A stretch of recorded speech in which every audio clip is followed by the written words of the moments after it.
ಸ್ನೇಹಿತರೆ, ಮೀಡಿಯಾ ಮಾಸ್ಟರ್ಸ್ಗೆ ಸ್ವಾಗತ ಸುಸ್ವಾಗತ. ಗೆಳೆಯರೆ, ಯಾರಿರಬೇಕಿತ್ತು ಅವರೇ ಇಲ್ಲದೆ ಡೊನಾಲ್ಡ್ ಟ್ರಂಪ್ ಅವರ ಗಾಜಾ ಸಮ್ಮೇಳನ ಈಜಿಪ್ಟ್ನಲ್ಲಿ ಮುಕ್ತಾಯಗೊಂಡಿದೆ. ಹಲವು ಕಾಮಿಡಿಗಳು, ಹಲವರಿಗೆ ಅವಮಾನಗಳು, ಹಲವು ಅಸಮಾಧಾನಗಳು ಹಾಗೂ ಡೊನಾಲ್ಡ್ ಟ್ರಂಪ್ ಅವರ ಸ್ವಯಂ ವಿನೋದಗಳ ನಡುವೆ ಮುಕ್ತಾಯ ಕಂಡ ಆ ಸಮ್ಮೇಳನ ಮುಂದೆ ಯಾವ ಫಲಿತಾಂಶವನ್ನು ಕೊಡುತ್ತೋ ಗೊತ್ತಿಲ್ಲ. ಆದ್ರೆ ಟ್ರಂಪ್ ತಮ್ಮ ಬೆನ್ನನ್ನ ತಾವೇ ತಟ್ಟುಕೊಳ್ಳೋದಕ್ಕೆ ಮತ್ತು ತಾವು ಪಕ್ಕದಲ್ಲಿಟ್ಕೊಂಡು ಸಾಕ್ತಾ ಇರೋ ಭಟ್ಟಂಗಿಗಳಿಂದ ಬಹುಪರ ಕನ್ನಿಸ್ಕೊಳ್ಳೋದಕ್ಕೆ ಈ ಸಮ್ಮೇಳನ ಸೀಮಿತಗೊಂಡಿದೆ. ಅಂದಹಾಗೆ ಅರಬ್ ದೇಶಗಳು ಹಾಗೂ 20 ದೇಶಗಳ ಪ್ರಮುಖರು ಭಾಗವಹಿಸಿದ್ದ ಆ ಸಮ್ಮೇಳನಕ್ಕೆ ಭಾರತ ತನ್ನ ವಿದೇಶಾಂಗ ಇಲಾಖೆಯ ರಾಜ್ಯ ಸಚಿವರೊಬ್ಬರನ್ನ ಕಳುಹಿಸಿಕೊಡುವ ಮೂಲಕ ನಮಗದು ತುಂಬಾ ಇಂಪಾರ್ಟೆಂಟ್ ಅಲ್ಲ ಅನ್ನೋದನ್ನ ತೋರಿಸಿಕೊಂಡಿದೆ.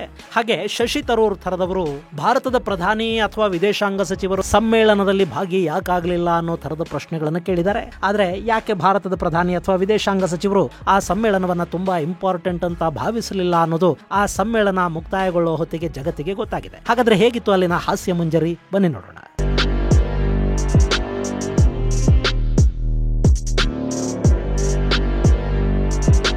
ಗೆಳೆಯರೆ, ಡೊನಾಲ್ಡ್ ಟ್ರಂಪ್ ಗಾಜಾ ಸಂಘರ್ಷವನ್ನ ನಿಲ್ಲಿಸಿದ ಸಂಭ್ರಮವನ್ನ ಈಜಿಪ್ಟ್ನಲ್ಲಿ ಆಚರಿಸಿಕೊಂಡಿದ್ದಾರೆ. ಈಜಿಪ್ಟ್ನ ಶರ್ಮ್ ಎಲ್ ಶೇಖ್ ಅಲ್ಲಿ ಆಯೋಜಿತಗೊಂಡಿದ್ದ ಸಮ್ಮೇಳನಕ್ಕೆ ಭಾರತದ ಪ್ರಧಾನಿಯನ್ನ ಕೂಡ ಆಹ್ವಾನಿಸಲಾಗಿತ್ತು.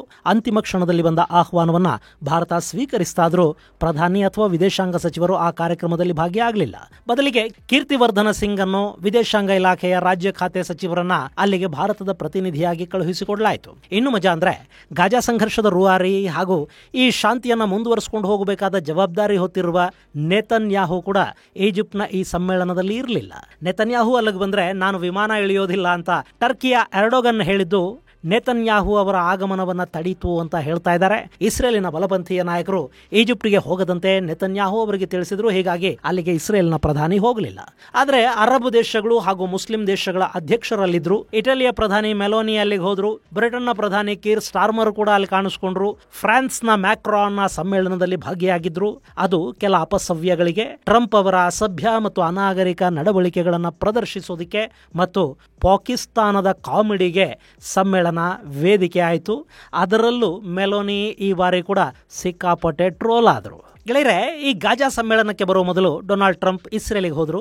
ಅಲ್ಲಿ ಹಮಾಸ್ ಬಿಡುಗಡೆಗೊಳಿಸಿದ ಒತ್ತೆಯಾಳುಗಳ ಜೊತೆ ಫೋಟೋ ಸೆಷನ್ ಮುಗಿಸ್ಕೊಂಡ್ರು. ಅಲ್ಲೂ ಕೂಡ ಟ್ರಂಪ್ಗೊಂದಷ್ಟು ನಿರಾಸೆ ಇತ್ತು ಮತ್ತು ಹಮಾಸ್ ಇಸ್ರೇಲ್ ಸಂಘರ್ಷ ಡೊನಾಲ್ಡ್ ಟ್ರಂಪ್ ಹೇಳ್ತಿರೋ ಹಾಗೆ ಅಲ್ಲಿಗೆ ನಿಂತು ಹೋಗುತ್ತೆ ಅನ್ನೋ ನಂಬಿಕೆಗಳು ಬರೋ ಥರದ ಯಾವ ವಾತಾವರಣನೂ ಅಲ್ಲಿ ಕಾಣಲಿಲ್ಲ. ಟ್ರಂಪ್ ಅವರ 20 ಪಾಯಿಂಟ್ ಪ್ರೋಗ್ರಾಂನ ಮೊದಲ ಹಂತದಲ್ಲಿ ಇಸ್ರೇಲ್ ಹಮಾಸ್ ಉಗ್ರರನ್ನು ಬಿಡುಗಡೆ ಮಾಡಬೇಕಿತ್ತು ಮತ್ತು ಹಮಾಸ್ ಇಸ್ರೇಲಿನ ಒತ್ತೆಯಾಳುಗಳನ್ನು ಬಿಡುಗಡೆಗೊಳಿಸಬೇಕಿತ್ತು. ಸುಮಾರು 48 ಒತ್ತೆಯಾಳುಗಳ ಪೈಕಿ 20 ಮಂದಿ ಮಾತ್ರ ಬದುಕಿ ಉಳಿದಿದ್ರು. ಅವರನ್ನು ಬಿಡುಗಡೆಗೊಳಿಸೋದರ ಜೊತೆಗೆ ಉಳಿದವರು ಅಂದರೆ ಸಾವಿಗೀಡಾದವರ ದೇಹಗಳನ್ನು ಕೂಡ ಹಮಾಸ್ ಇಸ್ರೇಲಿಗೆ ಹಸ್ತಾಂತರ ಮಾಡಬೇಕಿತ್ತು. ಅದರ ಭಾಗವಾಗಿ ನಮ್ಮ ಬಂದಿಗಳನ್ನು ಬಿಡಿ ಅಂತ ಹಮಾಸ್ ಹೇಳಿತು. ಅದರಂತೆ ರೆಡ್ ಕ್ರಾಸ್ನ ಬಸ್ಸುಗಳಲ್ಲಿ ಹಮಾಸ್ನ ಬಂದಿಗಳನ್ನು ಗಾಜಾಗೆ ಕಳುಹಿಸಲಾಯಿತು. ಹಾಗೆ ಹಮಾಸ್ 20 ಮಂದಿ ಒತ್ತೆಯಾಳುಗಳ ಪೈಕಿ ಮೊದಲ ಹಂತದಲ್ಲಿ 7 ಮಂದಿಯನ್ನ ಹಾಗೂ ಎರಡನೇ ಹಂತದಲ್ಲಿ 13 ಮಂದಿಯನ್ನ ಬಿಡುಗಡೆ ಮಾಡಿತು. ಹೀಗೆ ಬಿಡುಗಡೆ ಕಾರ್ಯಕ್ರಮ ನಡೆಯುವಾಗ ಟ್ರಂಪ್ ತಮ್ಮ ವಿಮಾನದಲ್ಲಿ ಇಸ್ರೇಲ್ ಕಡೆಗೆ ಪ್ರಯಾಣ ಮಾಡ್ತಾ ಇದ್ರು. ವಿಮಾನದಲ್ಲಿರುವಾಗಲೇ ಅವರಿಗೆ ಬಿಡುಗಡೆ ಕಾರ್ಯಕ್ರಮದ ಮಾಹಿತಿ ಸಿಕ್ತು. ಅದನ್ನು ಅವರು ಸಂಧಾನದ ಗೆಲುವು ಅಂತ ಬಣ್ಣಿಸಿದ್ದೂ ಆಯಿತು. ಆದರೆ ಇಲ್ಲಿ ಹಮಾಸ್ ಕೊಟ್ಟ ಮಾತಿನಂತೆ ನಡ್ಕೊಳ್ಳಿಲ್ಲ. 48 ಒತ್ತೆಯಾಳುಗಳನ್ನ ಜೀವಂತ ಹಾಗೂ ಸಾವಿಗೀಡಾದವರ ಹೆಣಗಳನ್ನು ಕೂಡ ಅವರು ಹಸ್ತಾಂತರ ಮಾಡಬೇಕಿತ್ತು. ಆದರೆ ಹಸ್ತಾಂತರಿಸಿದ್ದು 20 ಮಂದಿ ಒತ್ತೆಯಾಳುಗಳು ಹಾಗೂ 4 ಹೆಣಗಳನ್ನ ಮಾತ್ರ. ಉಳಿದವರ ದೇಹಗಳನ್ನು ಅವರು ಹಸ್ತಾಂತರ ಮಾಡಲಿಲ್ಲ. ಇನ್ನು ಈ ಒತ್ತೆಯಾಳುಗಳನ್ನು ಕರೆತರುವಾಗ ಹಮಾಸ್ ಕಾರ್ಯಕರ್ತರು ಕೈಗಳಲ್ಲಿ ಬಂದೂಕು ಹಿಡ್ಕೊಂಡು ಸಿನಿಮೀಯ ಸ್ಟೈಲಲ್ಲಿ ಅವರನ್ನ ರೆಡ್ ಕ್ರಾಸ್ ವಾಹನಗಳಿಗೆ ಹತ್ತಿಸಿದ್ರು. ಇದು ಗಾಜಾದಲ್ಲಿ ಹಮಾಸ್ ಅನ್ನೋದು ಇನ್ನೂ ಸಂಪೂರ್ಣವಾಗಿ ನಾಶ ಆಗಿಲ್ಲ ಅನ್ನೋದನ್ನು ತೋರಿಸ್ತಾ ಇತ್ತು. ಇನ್ನು ಈ ಒಪ್ಪಂದದ ಮುಂದುವರೆದ ಭಾಗದಲ್ಲಿ ಹಮಾಸ್ ಗಾಜಾನ ಬಿಡಬೇಕು, ಆದರೆ ಅದು ಸಾಧ್ಯವಾಗುತ್ತೆ ಅಂತ ಏನು ಅಲ್ಲಿ ಅನ್ನಿಸ್ತಾ ಇಲ್ಲ. ಅದರ ಬಗ್ಗೆ ಮುಂದೆ ನಿಮಗೆ ವಿವರವಾಗಿ ಹೇಳ್ತೀನಿ. ಇಸ್ರೇಲಲ್ಲಿ ಒತ್ತೆಯಾಳುಗಳ ಬಿಡುಗಡೆಯ ಸಂಭ್ರಮದಲ್ಲಿ ಭಾಗಿಯಾದ ಟ್ರಂಪ್ ಅಲ್ಲಿನ ಸಂಸತ್ತು, ಅದನ್ನ ನೆಸೆಟ್ ಅಂತ ಕರೀತಾರೆ, ಅದರಲ್ಲಿ ಭಾಷಣ ಮಾಡಿದ್ರು. ಇಸ್ರೇಲಿನ ಅತ್ಯುನ್ನತ ನಾಗರಿಕ ಪ್ರಶಸ್ತಿಯನ್ನ ಸ್ವೀಕರಿಸಿದ್ರು.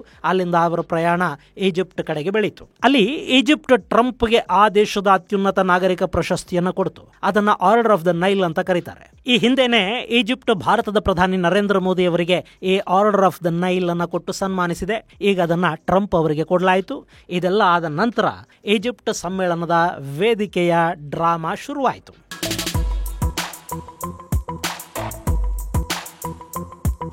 ಗೆಳೆಯರೆ, ವೇದಿಕೆಯ ಮೇಲೆ ಪಾಪ ಬ್ರಿಟನ್ನ ಕೀರ್ ಸ್ಟಾರ್ಮರ್ ಇದ್ರು, ಇಟಲಿಯ ಮೆಲೋನಿ ಇದ್ರು, ಇನ್ನೂ ಸಾಕಷ್ಟು ಗಣ್ಯರಿದ್ರು. ಅವರೆಲ್ಲ ಕೂಡ ಟ್ರಂಪ್ ಅವರ ಹಿಂದೆ ನಿಂತಿದ್ರು. ಅದೊಂಥರ ಈ ಡೊನಾಲ್ಡ್ ಟ್ರಂಪ್ ಅನ್ನೋ ಜಾಗತಿಕ ನಾಯಕ, ಆತನ ಹಿಂದೆ ಸಾಮಂತರು, ಒಂದಿಮಾಗದರೂ ಆದ ನಾನಾ ದೇಶಗಳ ನಾಯಕರು ನಿಂತಂತೆ ಕಾಣ್ತಾ ಇತ್ತು. ಇನ್ನು ಭಾಷಣ ಮಾಡ್ತಾ ಮಾಡ್ತಾ ಟ್ರಂಪ್ ಬ್ರಿಟನ್ ಪ್ರಧಾನಿನ ಕರೀತಾರೆ. ಎಲ್ಲಿ ಬ್ರಿಟನ್ ಎಲ್ಲಿ ಅಂತ ಕೇಳ್ತಾರೆ. ಅದನ್ನು ಸ್ವಲ್ಪ ನೀವು ಕೂಡ ನೋಡ್ಬಿಡಿ. Is everything going good? Very good. It's very nice that you're here.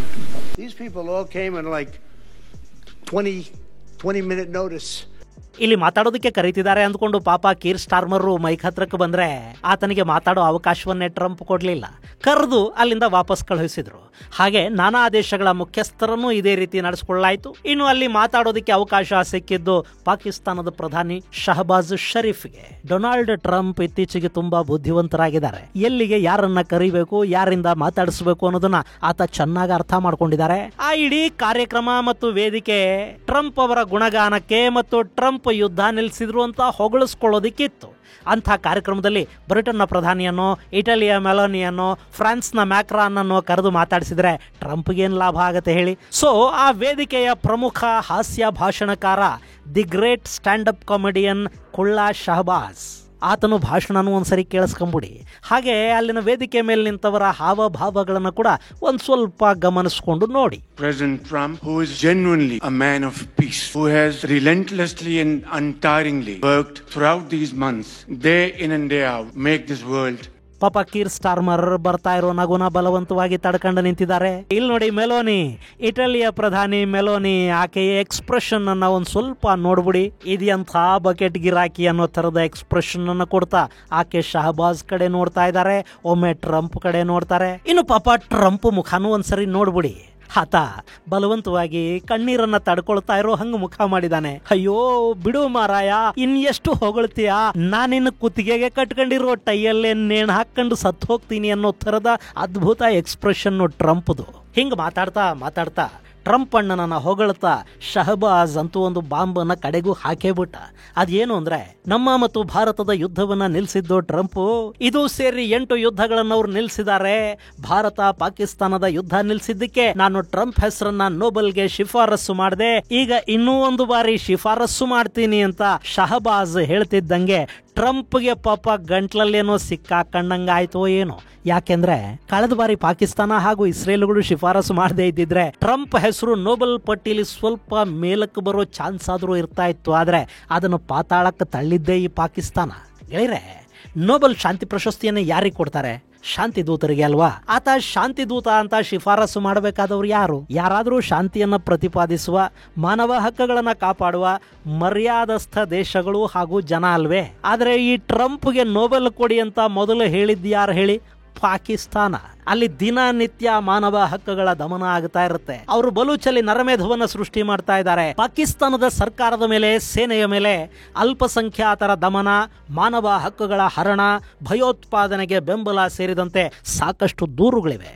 ಅವರು ಅಕ್ಕಪಕ್ಕದ ರಾಷ್ಟ್ರಗಳಲ್ಲಿ ಭಯೋತ್ಪಾದನೆಯನ್ನ ಹೆಚ್ಚು ಮಾಡೋದಿಕ್ಕೆ ಅಂತಲೇ ಸಾಕಷ್ಟು ಪ್ರಾಕ್ಸಿಗಳನ್ನ ಸಾಕಿ ಇಟ್ಕೊಂಡಿದ್ದಾರೆ. ಅಂತಾರಾಷ್ಟ್ರೀಯವಾಗಿ ಅವ್ರ ಬಗ್ಗೆ ಒಂದು ಅಸಹ್ಯ ಇದೆ. ಅಂಥ ದೇಶ ಇಲ್ಲಿ ಶಾಂತಿ ಪ್ರಶಸ್ತಿಯನ್ನ ಶಿಫಾರಸು ಮಾಡಿದ್ರೆ, ಆ ಶಿಫಾರಸ್ಸನ್ನ ಕೇಳಿ ಪ್ರಶಸ್ತಿಯನ್ನ ಕೊಟ್ಟು ಬಿಟ್ರೆ ತಗೊಂಡವ್ರನ್ನ ಬಿಡ್ರಿ, ಕೊಟ್ಟವ್ರು ಮರ್ಯಾದೆ ಕಳ್ಕೊಳ್ಳೋದಿಲ್ವಾ? ಟ್ರಂಪ್ಗೆ ನೋಬೆಲ್ ತಪ್ಪೋದಕ್ಕೆ ಈ ಪಾಕಿಸ್ತಾನ ಅನ್ನೋ ಒಂದು ಪ್ರಮುಖ ಕಾರಣನೇ. ಈಗ ಮತ್ತೆ ಪಾಕಿಸ್ತಾನ ನೋಬೆಲ್ ಶಿಫಾರಸು ಮಾಡ್ತಾ ಇದೆ ಅಂದ್ರೆ ಮುಂದಿನ ವರ್ಷ ಅಣ್ಣಂಗೆ ನೋಬೆಲ್ ಇಲ್ಲ ಅಂತಲೇ ಅರ್ಥ. ಅದಕ್ಕೆ ಪಾಪ ಟ್ರಂಪ್ ಮುಖ ನೋಡಿ. Pakistan had nominated President Donald Trump for Nobel Peace Prize. ಇನ್ನು ಟ್ರಂಪ್ ಆ ವೇದಿಕೆ ಮೇಲಿದ್ದ ಎಲ್ಲರನ್ನೂ ಸಾಧ್ಯ ಆದಷ್ಟು ಅವಮಾನಿಸಿದ್ರು, ಮುಜುಗರಕ್ಕೀಡು ಮಾಡಿದ್ರು.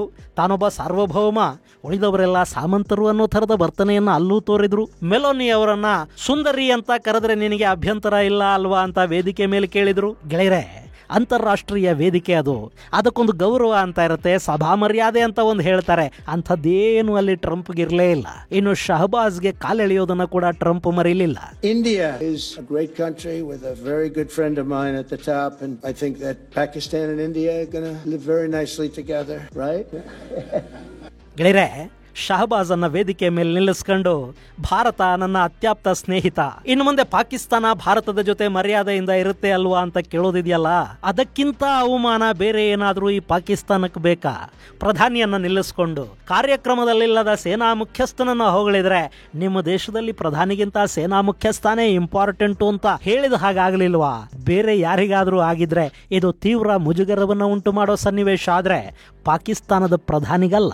ಅವ್ರಿಗೆ ಬೇಕಾದ್ರೆ ನೀವು ಕರೆದು ಕಪಾಳಕ್ಕೆ ಹೊಡೆದು ಬಿಡಿ, ಆಮೇಲೆ ಒಳ ಕರ್ಕೊಂಡು ಹೋಗಿ ಒಂದಷ್ಟು ಭಿಕ್ಷೆ ಹಾಕಿ ಹೆಗಲ್ ತಟ್ಟಿ ಕಳುಹಿಸಿದ್ರೆ ಸಾಕು. ಅಂಥ ಬೇಷರಂ ಜನ ಈ ಪಾಕಿಗಳು. ಇದು ಗೊತ್ತಿರೋದ್ರಿಂದಲೇ ಟ್ರಂಪ್ ಆ ವೇದಿಕೆಯಲ್ಲಿ ಪಾಕ್ ಪ್ರಧಾನಿಯನ್ನ ಹಾಗೆ ಬಳಸ್ಕೊಂಡಿತ್ತು. ಬಹುಶಃ ಆ ವೇದಿಕೆ ಹೀಗೆ ಇರುತ್ತೆ ಅಂತ ಗೊತ್ತಿತ್ತೋ ಏನೋ, ಭಾರತದ ಪ್ರಧಾನಿ ಅಥವಾ ವಿದೇಶಾಂಗ ಸಚಿವರು ಆ ಕಾರ್ಯಕ್ರಮದಲ್ಲಿ ಭಾಗಿಯಾಗಲಿಲ್ಲ. ಯಾಕೆ ಹೋಗ್ಲಿಲ್ಲ ಅಂತ ಕೇಳ್ತಿರೋ ಶಶಿ ತರೂರ್ ಅವರ ಪ್ರಶ್ನೆಗೆ ಈಗ ಉತ್ತರ ಸಿಕ್ಕಿರಬೇಕು. ಇನ್ನು ಭಾರತ ಈ ಕಾರ್ಯಕ್ರಮಕ್ಕೆ ತನ್ನ ರಾಜ್ಯ ಸಚಿವರನ್ನ ಕಳುಹಿಸುವ ಮೂಲಕ ಅಮೆರಿಕಾಗೆ ಒಂದಷ್ಟು ಸಂದೇಶಗಳನ್ನು ಕೂಡ ಕಳುಹಿಸಿಕೊಟ್ಟಿದೆ. ನಾವು ಯಾರಿಗೂ ಒಂದಿಮಾಗದರೂ ಸಾಮಂತರು ಅಲ್ಲ, ಹಿಂದೆ ನಿಂತ್ಕೊಂಡು ಚಪ್ಪಾಳೆ ತಟ್ಟೋ ಥರದ ಕಾರ್ಯಕ್ರಮಗಳಲ್ಲಿ ನಾವು ಭಾಗಿಯಾಗಬೇಕಾದ ಅಗತ್ಯ ಇಲ್ಲ. ಇನ್ನು ಅಂತಿಮ ಕ್ಷಣದಲ್ಲಿ ಕಾರ್ಯಕ್ರಮಗಳಿಗೆ ಕರೆದ್ರೆ ನಮಗೆ ಬೇರೆ ಕೆಲಸಗಳು, ಬೇರೆ ಆದ್ಯತೆಗಳು ಇರುತ್ತವೆ. ಹಾಗೆ ಪಾಕಿಸ್ತಾನದಂತಹ ರೋಗ್ ಕಂಟ್ರಿ ಜೊತೆ ನಾವು ವೇದಿಕೆಯನ್ನು ಹಂಚಿಕೊಳ್ಳೋದಿಲ್ಲ, ನಮ್ಮ ಲೆವೆಲ್ಗೆ ಅವರಲ್ಲ. ಹಾಗೆ ಯಾವುದೋ ಒಂದು ದೇಶದ ಅಥವಾ ಒಬ್ಬ ವ್ಯಕ್ತಿಯ ಪ್ರಚಾರಕ್ಕಾಗಿ ಭಾರತವನ್ನು ಬಳಸ್ಕೊಳ್ಳೋದಕ್ಕೆ ನಾವು ಬಿಡೋದಿಲ್ಲ. ಅರಬ್ ದೇಶಗಳು, ಯುರೋಪಿಯನ್ ದೇಶಗಳು, ಪಾಕಿಸ್ತಾನದಂಥ ದೇಶಕ್ಕೂ ಭಾರತಕ್ಕೂ ಸಾಕಷ್ಟು ವ್ಯತ್ಯಾಸ ಇದೆ.